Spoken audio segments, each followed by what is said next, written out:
And I'll tell you, in this video I had a lot of fun.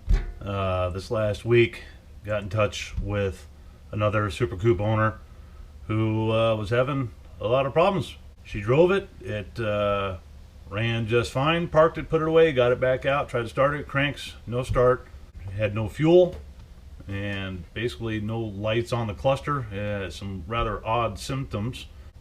Got to help troubleshoot it over Facebook Messenger, so it was pretty cool to be able to help out on that. And in the end, she found it, got it figured out, and got her running.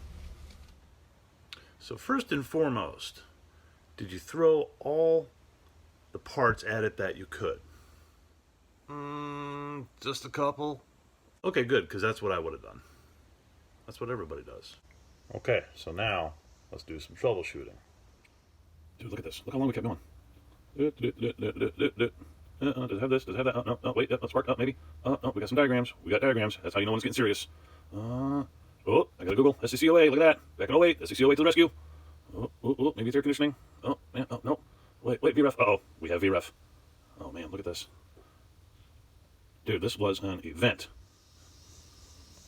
So what it comes down to, guys, when you're troubleshooting, the first thing you need to verify is what is it that you're missing. Fuel, air, or spark. More than likely, it's not going to be air. That is the easiest one to get. As long as your filter isn't plugged, usually it's not an air issue. You know, unless your throttle blade is completely closed and the idle air control valve is dead. More than likely, you're going to be missing fuel or spark. And we were able to verify that it was missing fuel. We verified that it did have spark. All right. This is something that is unheard of, guys. If you ever get into this position where you need to troubleshoot something, she went through every single pin on that ECU and verified voltages, resistance, ohms, and all that. And the kicker, what got us here, what stood out, is this odd 1.8 number that are all over the place. You see a bunch of those, 1.8 volts. These were all supposed to be approximately 5 volt references. So that's finally, once we caught that, we were heading in the right direction. We knew that the engine wasn't getting the VREF voltage to the appropriate sensor. But that would have been real tough. If she wouldn't have done this, you know, this gives you a beautiful snapshot of what's going on in your engine bay. And she nailed it. When she put this together, hard work, attention to detail, kudos. This is an accomplishment right here, guys. And I'll tell you something else. You know, a lot of guys think to troubleshoot you need all of these fancy, expensive test equipment and all this fancy stuff. No, didn't even have to do that, guys. Whatever that is, a 192 bulb or whatever. A couple alligator clips. And you seriously just tap it right into your injector wires. Doesn't matter, positive or negative, does not make a difference.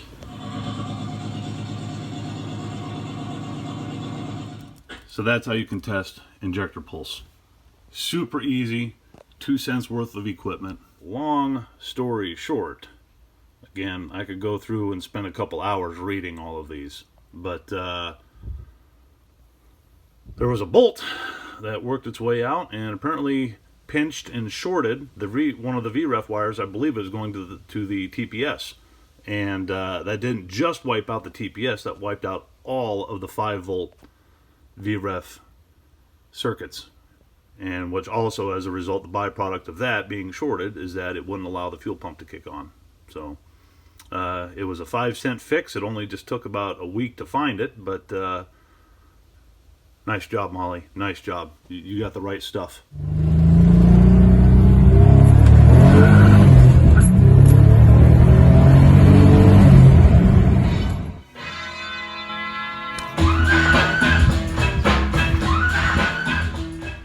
Okay, we need to back this guy up a little bit. Cold start, yeet.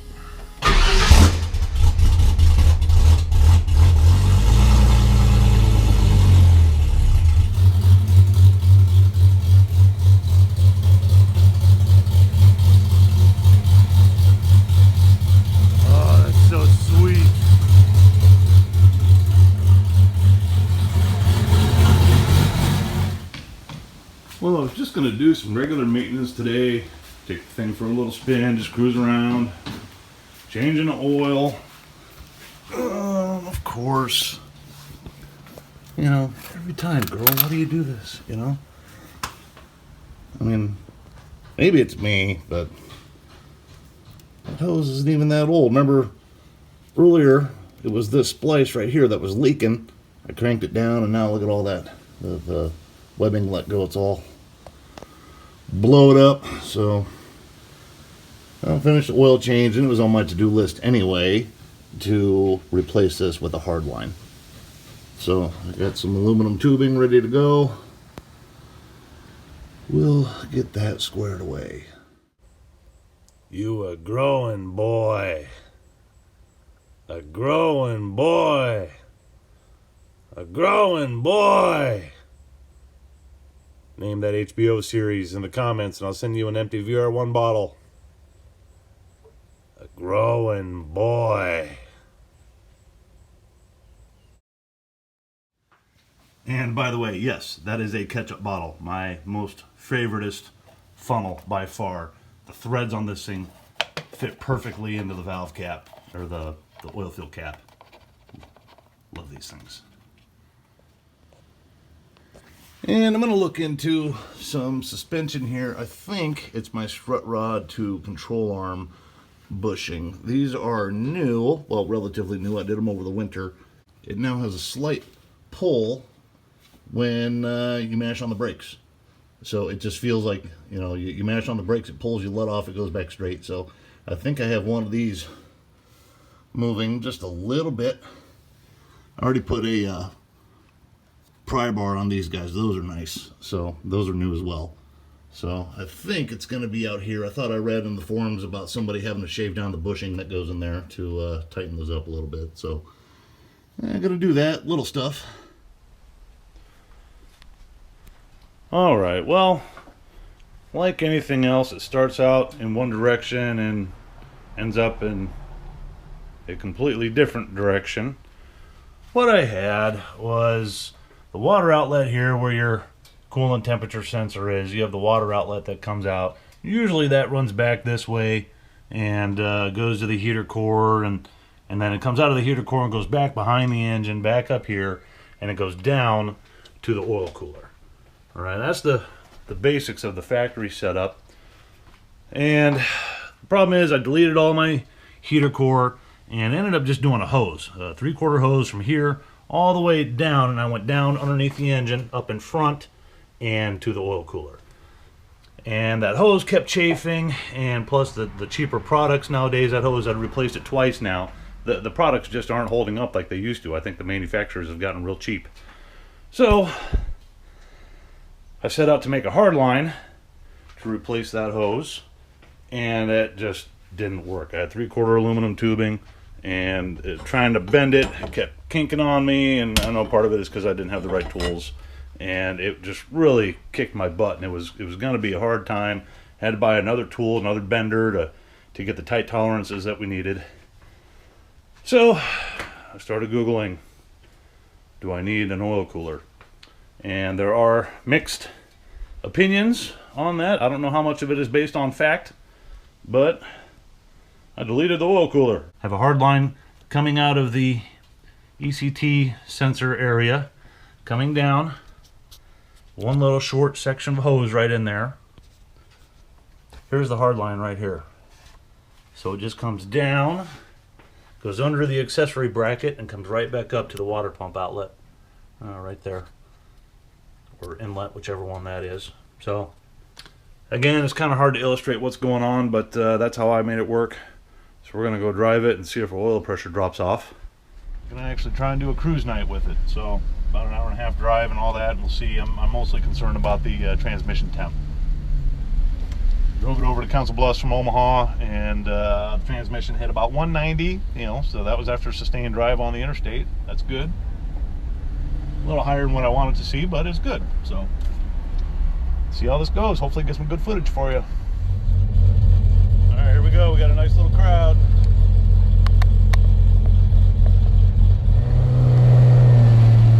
All right, we caught up with the boys.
Did you pee yourself?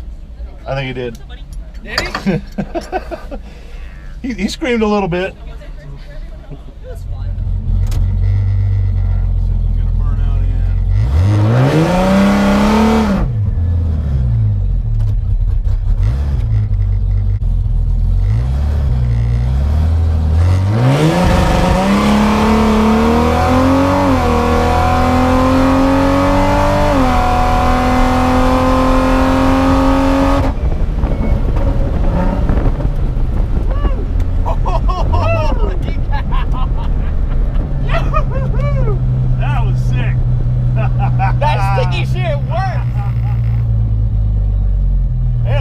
On the dig, that's good.